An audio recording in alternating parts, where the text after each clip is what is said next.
Dr. India Woods here. As a veterinarian, I demand a lot of my scrubs on the job. That's why, whether I'm at the clinic or visiting a four-legged friend out in the field, I show up in FIGs. FIGs are made for the sometimes crazy situations I find myself in. It doesn't matter if I have to squat, sit, bend, or even chase after one of my patients. FIGs moves with me and keeps me comfortable in the highest pressure situations. FIGs are designed specifically for healthcare professionals and have a lot of pockets and zip compartments that never snag, so I can carry a ton of necessities like treats, gloves, instruments, and more. FIGs are also liquid repellent and never fade after the wash. One of the best moments is taking a fresh pair out of the dryer before a long shift. As a vet, I spend a lot of my time worrying about my patients and the people who love them, and it's not always easy. FIGs gives me one less thing to worry about, and even help me feel a little more confident on the job. If my patients could talk, they'd tell you to hurry up and get some FIGs. Show up in FIGs. Get 15% off your first order by visiting wearfigs.com and use code FIGSRX at checkout. That's wearfigs.com, code FIGSRX. Welcome to Sports Management Podcast, where you will hear interesting sports management professionals share their stories, experiences, and passion for the sports management industry. I am your host, Marcus Philipson. Welcome to episode 128 of Sports Management Podcast. This is the last episode of 2023. It's been a great year for me and for the podcast, and I want to take this opportunity to thank you all so much for tuning in every week and supporting the show. If you haven't done so already, please subscribe to the show and give it an honest review. It really is the best way to grow the podcast even more. I have some huge names already locked in for 2024, so subscribe and you will be the first to know about it. Now, today's guest is Peter Sibner, the president for Everysport Media Group North America and Eliteprospects.com. Elite Prospects is a site where over 1 million hockey players can find their career stats, and it has become a vital tool for scouts, teams, and leagues to recruit and find new talent. We discussed Peter's journey from a small town in Sweden to Tampa, the evolution of elite prospects, the monetization model, his projections for the Junior World Cup, the differences in working in United States versus Sweden, what 5 things he buys in an emergency, being a neighbor with Mick Jagger, being a generalist rather than a specialist, and much more. Peter Sibner, welcome to Sports Management Podcast. Thank you very much. It's a pleasure to be here.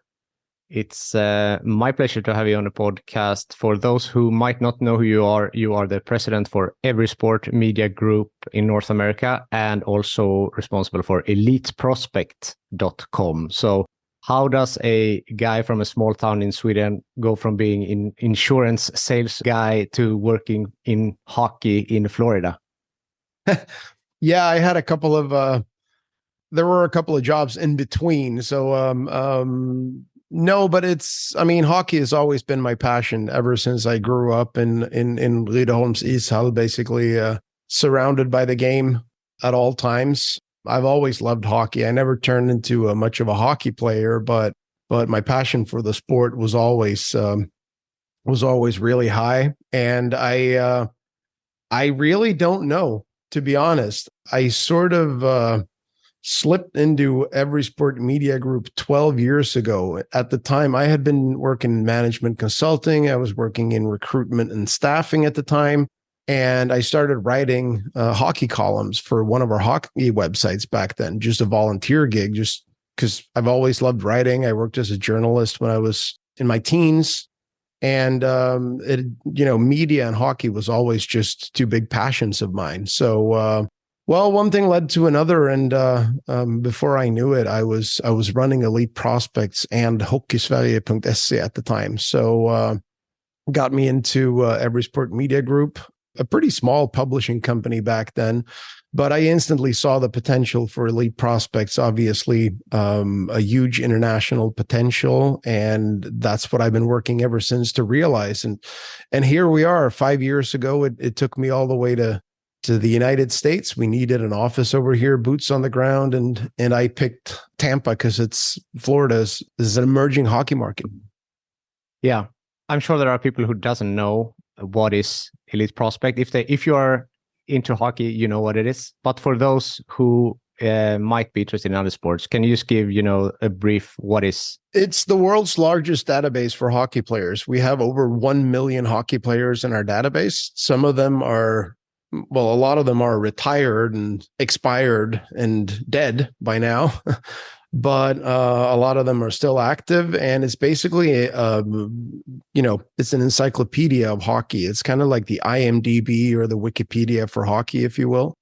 1 million hockey players in the database. We start adding hockey players who play at basically any level, any organized level of hockey. You will likely get added to Elite Prospects when you're about 14 or 15 years old, and then we track your entire career until you retire, basically. So whether you play U16 hockey somewhere in Sweden, or if you play in the NHL, our goal is to have your entire career profile. And I mean, it's become such an important tool, right? Because in the beginning, it started small, obviously, as everything is doing more or less. And now, I mean, it's the ground for scouting players from other markets. You're checking, their stats on Elite Prospect before you might bring them over to your team. So it's become really valuable for many different people.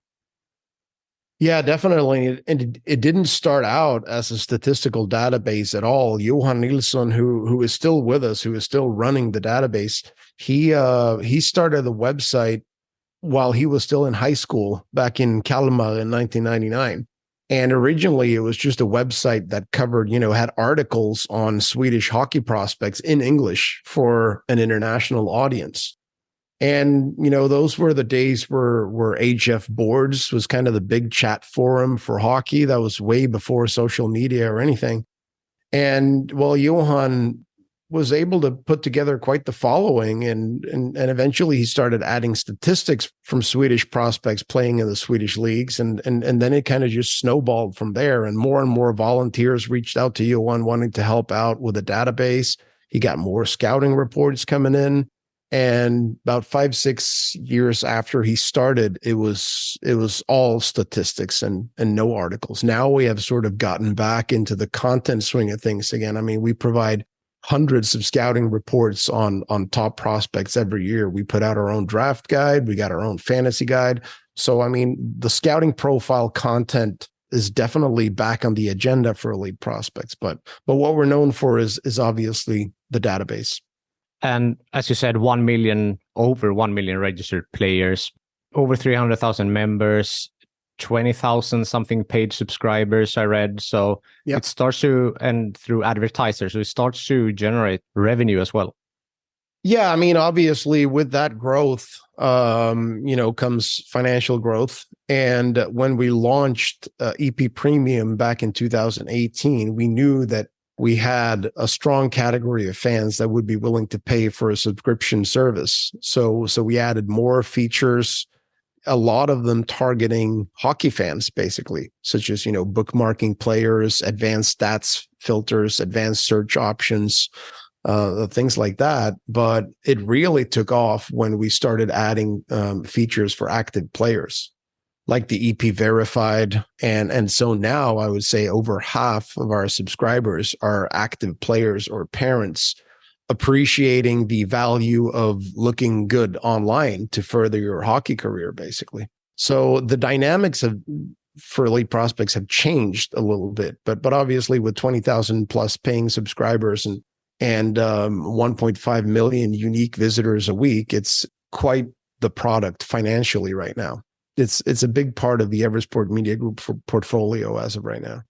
Exactly, because Everysport Media Group is interesting as, can you call it an umbrella company, I guess? And because they have also in paddle, they have in some horse riding, and now, of course, hockey. We're basically rooted in, a few different areas, I would say, as a content provider and a publisher. Obviously, our horse racing division started as a content provider for ATG, and we have recently sold Hockey Sverige, Fotboll Direkt, and a couple of other websites. That was, the main component of our publisher portfolio. So I guess now another foundation for for Everysport Media Group is sports data. We have been putting together sports results and sports standings for Swedish newspapers for the past at least 15 years. So that's another key component of Elite Prospects as well. So sports data, I will say right now, is taking over from publishing as the number one driver for business in Everysport Media Group. But yes, it is an umbrella company. We work across many different sports. We have many different products, business to business, business to consumer. So, yeah. How much is Elite Prospect in, like, how big part does it play in Everysport Media Group? Well, over the last year, Elite Prospects represented nearly a third of the revenue in Everysport Media Group. So, and it has grown exponentially since I left for the US back in 2018, and it has grown by about 1,000% since the revenue, almost 800 to 900%. Yeah. Oh, wow. But also, obviously, we're reinvesting just about everything back into the website. I mean, Elite Prospects we have built a brand new API. We are working on a brand new deployment to run a new technical backbone to run all our website. We've kept expanding on features, and we have invented a lot in our content strategy. So the good news is, while we are organically profitable, we reinvest just about everything back into making the platform better, because we are nowhere done yet. That's for sure. I heard some rumors today in the office about a new app coming. Is that something you can confirm? Yeah, I can't really confirm anything at this point. Elite Prospects is a very complex database. It entails so much information. It has so many features, so much to pack on just one screen view. So it is a difficult project for an app, but we are definitely looking to get an app done. But there are some things that needs to be taken care of first. So you probably shouldn't expect it in 2024, but it's definitely on my priority list to make sure that we get an app at some point. We did have one a few years back, but had to discontinue it. And we really want to get an app out there sooner than later.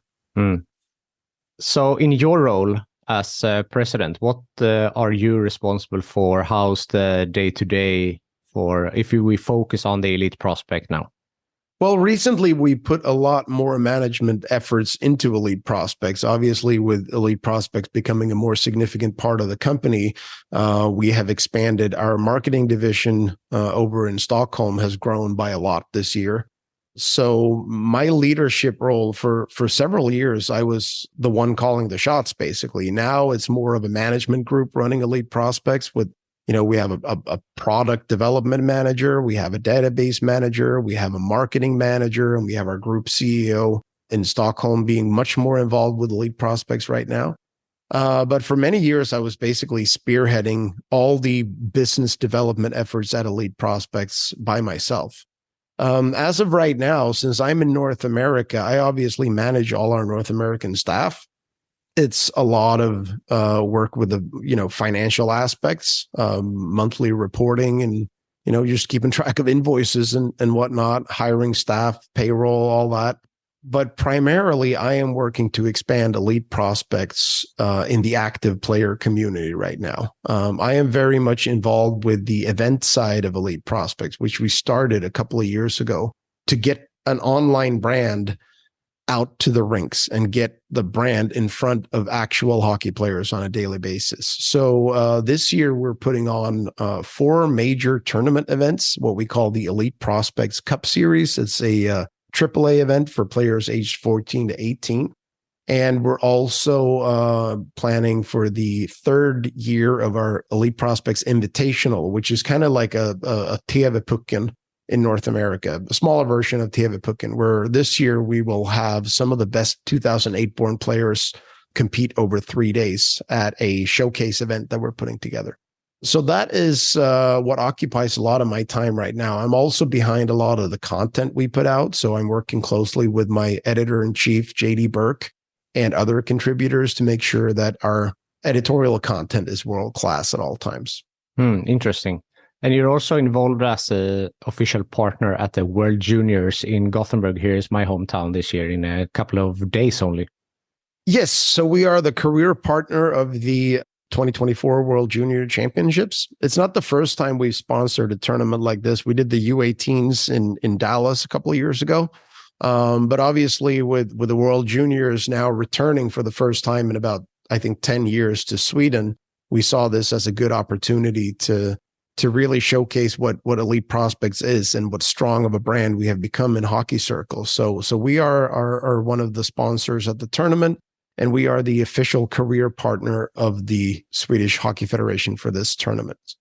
So what would you like to get out of this partnership the most? Is it awareness? Is it the more registered players? What is the goal with this partnership? It's a combination of many things. Obviously, for us, being on the boards at Scandinavium and Frölunda for the tournament is big because, brand recognition. Elite Prospects is a very, very well-known brand, definitely among Swedish hockey supporters. But there are still places in North America where we can get much, much higher awareness. So we haven't really become a household name in North America as we have been in Sweden for many years. So there's still a lot to do in terms of just getting our brand out there, but also as a way to showcase many of the new features that we have that are sort of career oriented. If you look good on Elite Prospects, you will help your hockey career.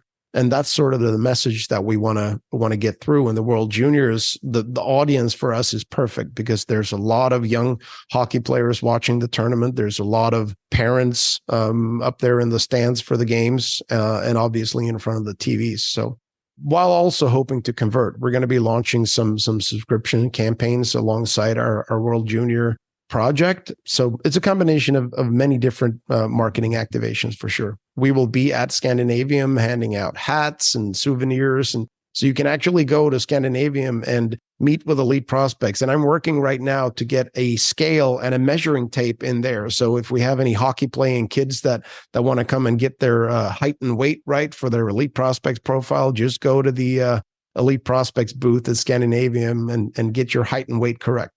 That's a good one. Also, do you have a photo booth? Because that's they need to take new headshots, or maybe you want from the ice live pictures.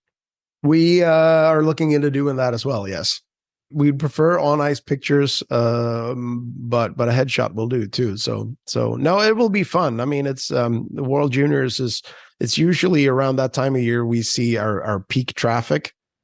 And this is where Elite Prospects really stands out because no other outlet really has all the data on all these players that we have. So true. How often do you get the question, can you fix my stats in Elite Prospect? All the time.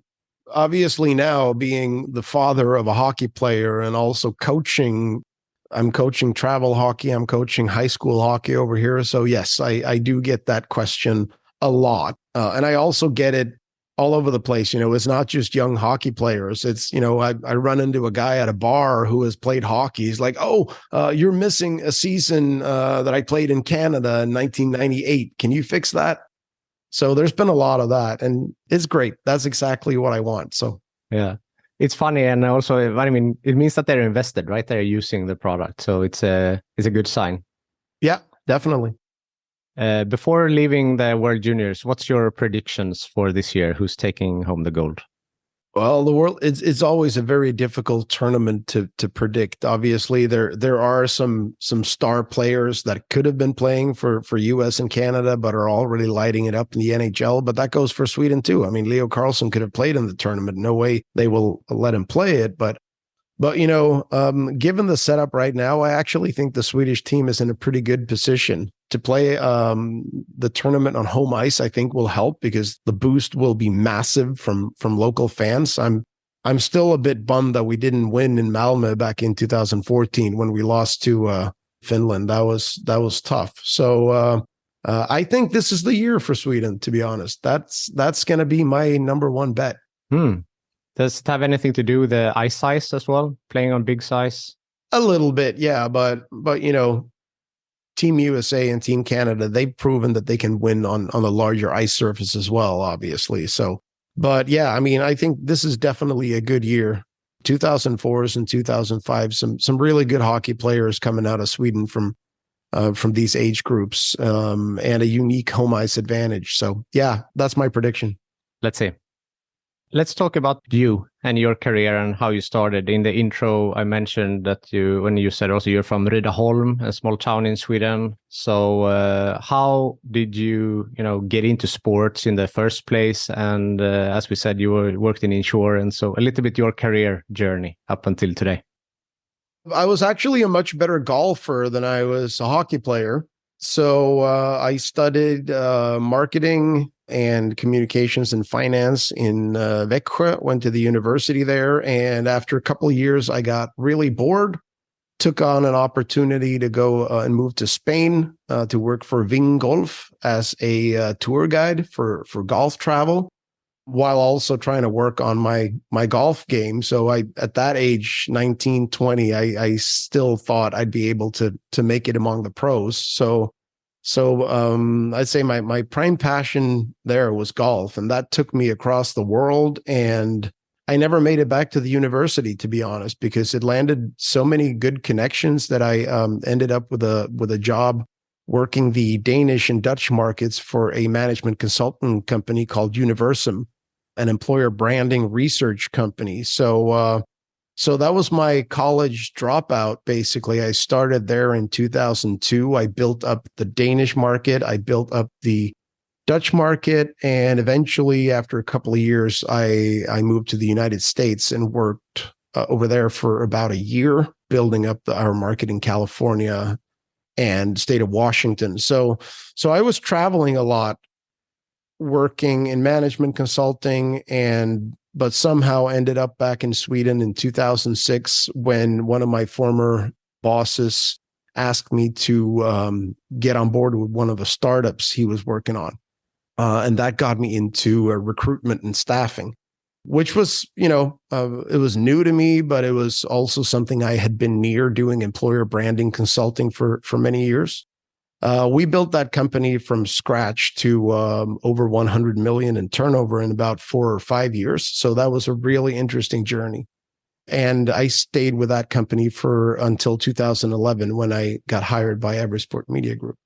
So I've only had like 3 proper jobs in the past 20 years. And I've been doing this now for about 12. So, but still seen a lot of the world in only 3 jobs. Definitely. Yeah. It was definitely interesting. Working in sports, it had always been a dream job for me. I always saw myself, as a young kid, I saw myself working for like the PGA Tour or the NHL or an NHL team.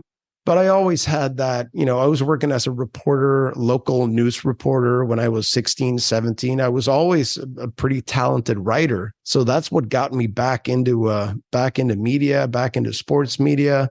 And I will say that, if anything, it's my passion for really good content and really good sports journalism.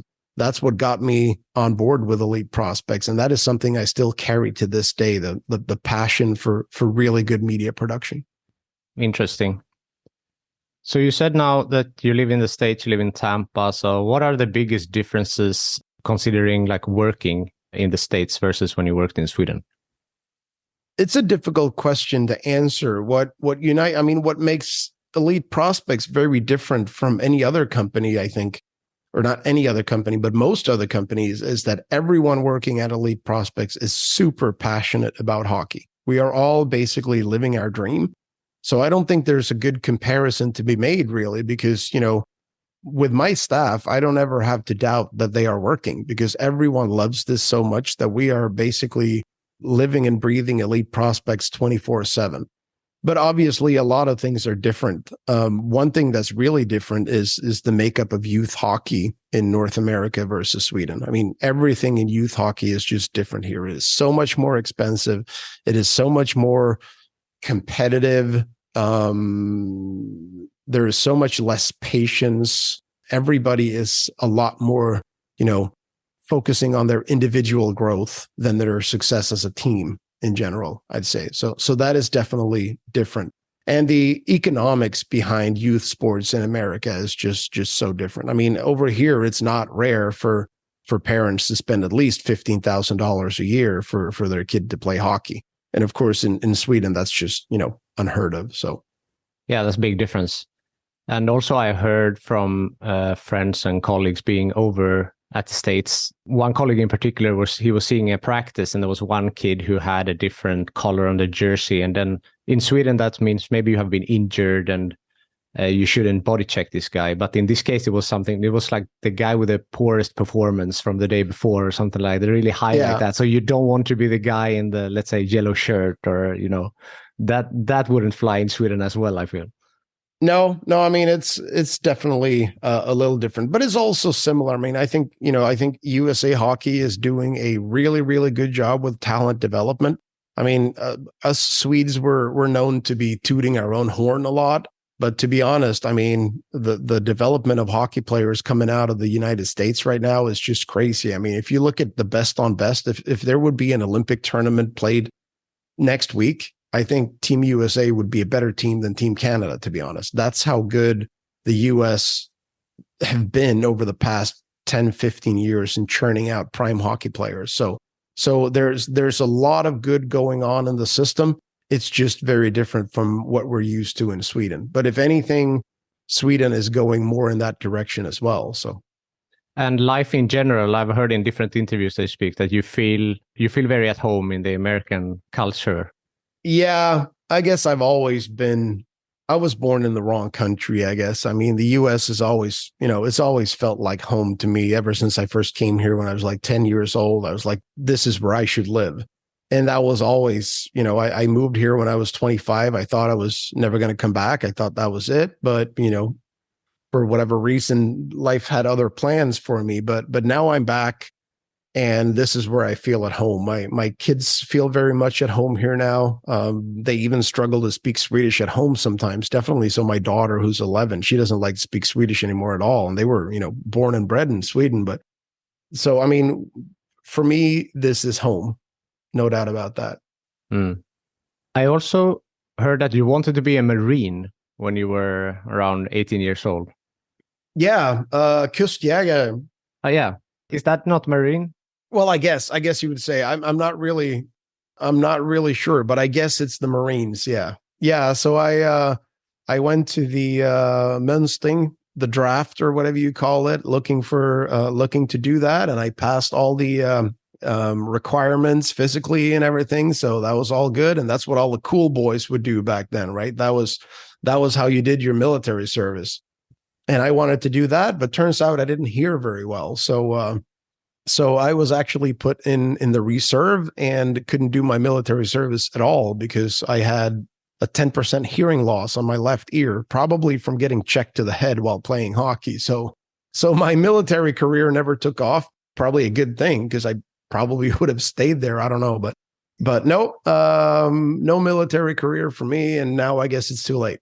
Yeah. And there was the hearing deficiency was nothing you have noticed before? Not really. It was just like ultra high frequencies that I couldn't hear. My wife says that I can't hear shit anyway. So I don't know. Maybe it's still ongoing, but it's not something that affects me on a daily basis, really. Maybe you have selective hearing. Selective hearing, definitely. But that is more so it's a conscious decision, not so a deficiency.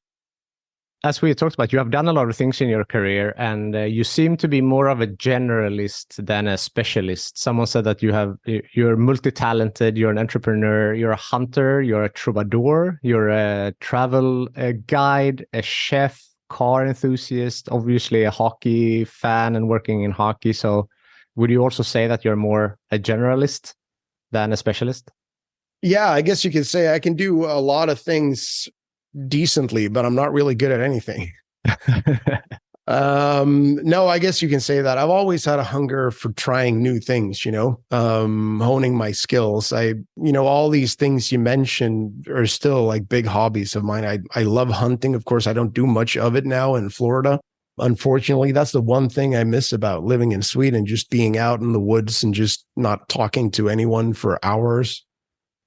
I love cooking. I love building stuff. I'm actually a decent carpenter, I guess you can say. So I just like to, whenever people tell me I'm not good at something, that's when I want to try that. Like when I was a kid, people always said, man, you can't sing. Your singing voice is horrible.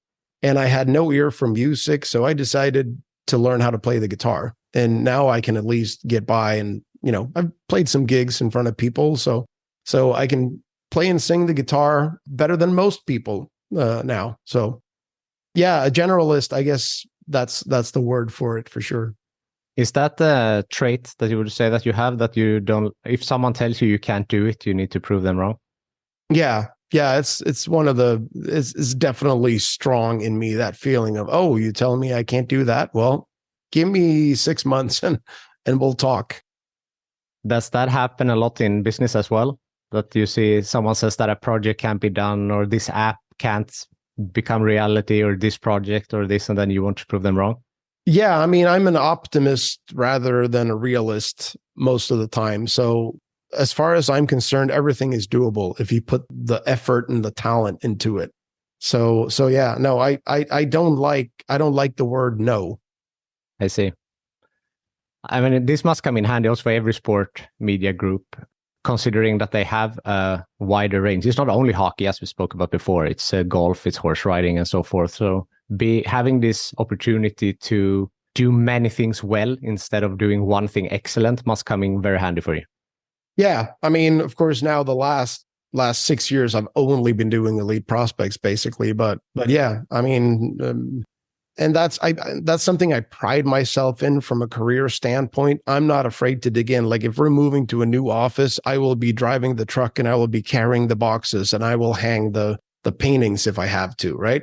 And I can help out with business development. I can run the finances if I have to. So having that multi-skill approach, I think, has been very good for me, working primarily in small companies as I have been doing throughout my career. That's where I like to be.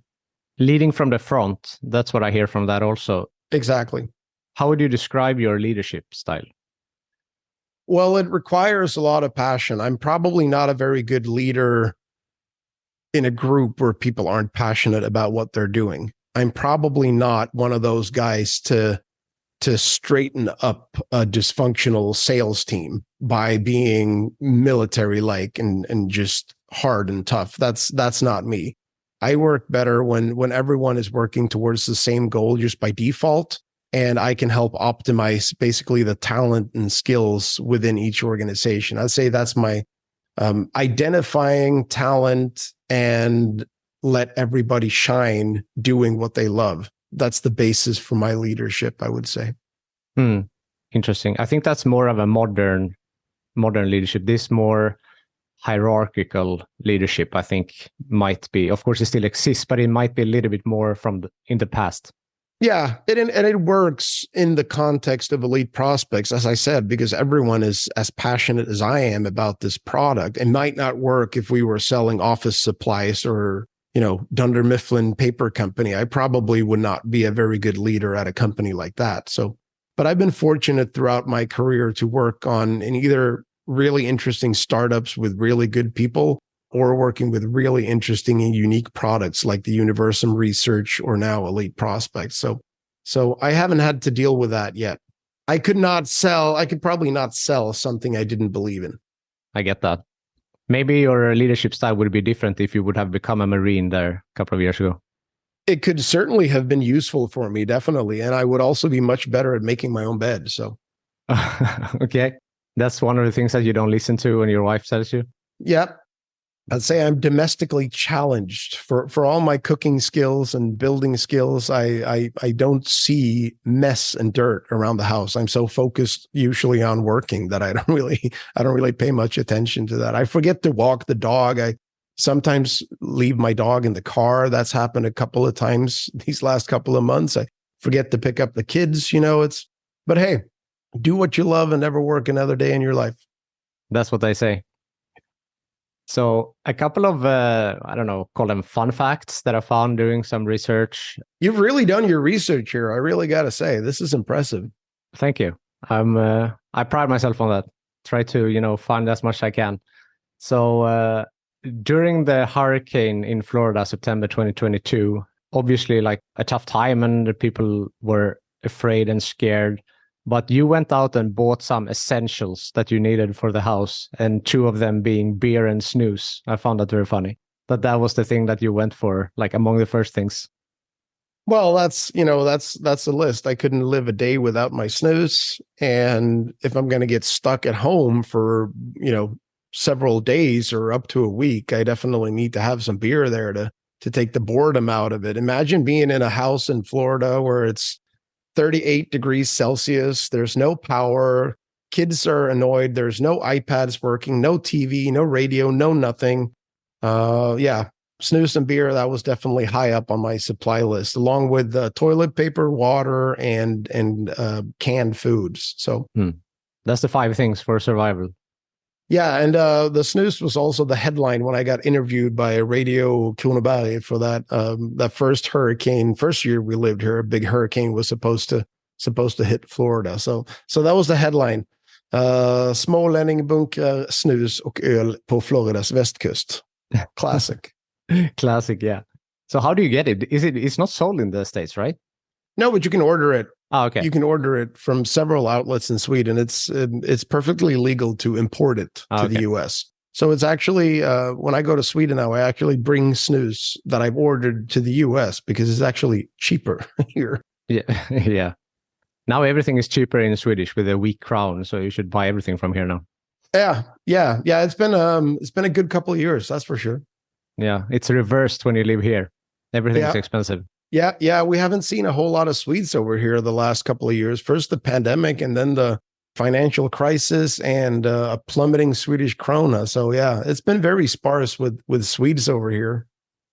Indeed. Another fun fact is that although it wasn't really close in terms of distance, you were the neighbor with Mick Jagger at some point. Is that right? Yeah, it was fairly close, I'd say. It's about 5 minutes from my house at the time. So he moved into something called the Lake Club, which is a very, very high-end community here in Lakewood Ranch. And it made big local news here when he bought that house. And I actually don't think he bought it to plan to live there much himself. I think it was actually him and his wife buying it for her parents or something like that.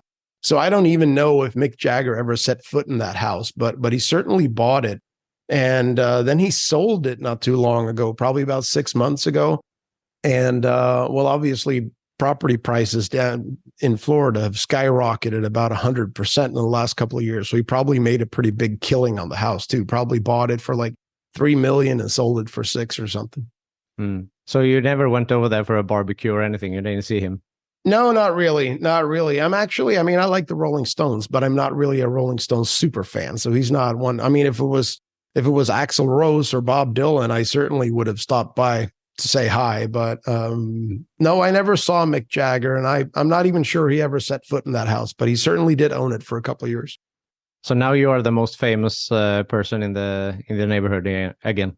Yeah, and Jerry Springer died. So yeah, I guess He lived there too? Jerry Springer did, yeah. And Brian Johnson from the AC/DC too. So I guess it's Brian Johnson. And well, I'm definitely climbing up the list. That's the good news. A question I always ask is, have you had any bumps on the road in your career? And if so, how did you overcome them? I think it's all just a big bump in the road, to be honest. Every day is a big bump in the road. Well, there have been bumps in the road, certainly, where when I left Universum, there was definitely a bump in the road. I moved to the US by myself, 25 years old. It was a completely different corporate culture. I had a boss that, her way of managing things was not what I was used to, coming from 3-4 really successful years in Sweden, where I had built up my local markets really well. And all of a sudden, a completely different management style. And I had finally realized the dream of moving to the United States. And 9 months into it, I was like, I can't do this anymore. And the type of visa I was on, I couldn't switch to another job. So I ended up, moving back home. I guess you could call that a bump in the road, because my dreams didn't really pan out the way they should. But turns out I got home a couple of weeks later. I met my wife, and now I have her and 2 beautiful kids. So I guess it all happens for a reason, right? But career-wise, that was certainly a bump in the road. And with Elite Prospects, I mean, it hasn't always been as nice and fine and dandy as it is right now. I mean, Elite Prospects was a minor product in a portfolio that's definitely struggled to be profitable for many years. So my first 3-4 years with Everysport, it was a pretty tough environment, really. I mean, our products they were just barely profitable. We didn't have a whole lot of resources to put into tech development. We didn't have the money to splash out on, awareness marketing. We couldn't hire always the best writers or the best people to do. So, I mean, it wasn't a bump in the road because it was still fun. It was still very an entrepreneurial spirit going on in the company, but it was definitely tougher than it is now when Elite Prospects is such a well-known brand and a profitable brand at that. If I would get invited to the podcast Hundåren, I definitely have some dog years to talk about. Is that a dream podcast to be on? Not really, but I like it because you always talk to successful people about their success. But what really interests me is the misery, because for every success story, there's a certain amount of misery that goes into it as well. No, definitely. And hence the question, everyone has some bumps in their roads, and sometimes they lead to something good. As you said, you met your wife and now you have 2 kids, but career-wise took a turn. Yeah. And I mean, that said, over the last 20 years, I've been blessed. I worked for 3 companies over the last 20 years, and I've enjoyed more or less every minute of it. So all in all, up until now, I have been very fortunate. And where we are now with Elite Prospects is obviously a great deal of satisfaction for me, having worked so hard to promote this brand for over a decade, to see where we are now with 23 out of 32 NHL teams using our API to power their talent management applications, seeing how big hockey people quote Elite Prospects on a daily basis. That's a great deal of satisfaction for me. And pride, I guess. Yeah, definitely pride, sense of accomplishment, but also, making you hungry for more, because I know we've only scratched the surface with Elite Prospects. I am thoroughly convinced that by launching the right improvements to the website over the next 2-3 years, we can double this thing again within the next 2 years. I'm totally convinced. So what are the long-term goals? And except for, of course, you talked about increasing revenue and double that, but any other specific goals? Yeah, I'm sure. I mean, if you ask our CEO and our owners, he will have one set of goals. I mean, one goal we're setting is to get to 50,000 subscribers, which obviously it's a big task at hand. We're at 20 now, but it's certainly doable given, the plans we have for product improvement. My goals are probably not so much traditional KPIs as it is to just keep growing this platform and keep improving it, improving on our content, improving on our brand recognition. I'm not happy until every kid in North America skates around with an Elite Prospects jersey in practice. That's a big goal. Yeah. I like that. I want to get the brand recognition level of Elite Prospects up to where CCM and Bauer is in hockey. So we're definitely not there yet, but that's more so one of my goals than financial growth. The recognition part and the brand. Yeah, because again, that's when I one day leave this company, that will be my legacy, right? No one's going to they're going to look at our financial growth and that we went from basically nothing to several $1 million worth of annual sales. But in the end, my legacy is the accomplishment. And that goes for Johan too. Johan, who founded the website, he's still with us. He's been doing this for almost 25 years now. I know that's what he takes a lot of pride in as well. Of course. What is the best advice you have given or received? Oh man, you put me on the spot there. That's a tough one. Yeah, I'll say the best advice I have been given is to take the time and slow down and make sure that everybody is on the same page as you. And that has taught me a lot of being a manager, managing people. I can sometimes, just go off at 180 miles an hour in one direction, leaving other people in the dust because my mind is already way ahead of where we are. And so I think that has made me way more efficient learning to make sure that everybody is on board with what we're doing. And one of my bosses told me that about 15 years ago, Peter, you need to slow down and make sure that the trailer is still connected to the truck here. If not, we're not all going to get there as a team. So that has been a good advice for me from a career standpoint. The best advice I've ever given, I think, is enjoy what you're doing. And if you don't enjoy what you're doing, do something else, because, hey, life is short, right? And that's why I love working at Elite Prospects, because even if we're doing the annual budget or clearing out our accounts payable, which everybody hates to do, we're still doing it for the benefit of Elite Prospects. So we're all enjoying what we're doing. And that's the number one advice I want to give to everybody. Enjoy what you're doing. If not, quit, because it's not worth it. Yeah, it was so funny that you said that, because I thought about that as well, that both of those advice ties up to what you said about Elite Prospect. It's you're one team, you're working together, and everyone is passionate. Everyone is enjoying what they're doing. So, I mean, that must be such an important part and one of the reasons for the success as well that Elite Prospect has had. Yeah, it is. I mean, it's a curse and a blessing sometimes. I mean, I actually think that sometimes it would be beneficial to us to have a little bit more of new blood come in on a more frequent basis. I don't think, for as long as I've been here, 12 years, I don't know that anyone has actually ever quit.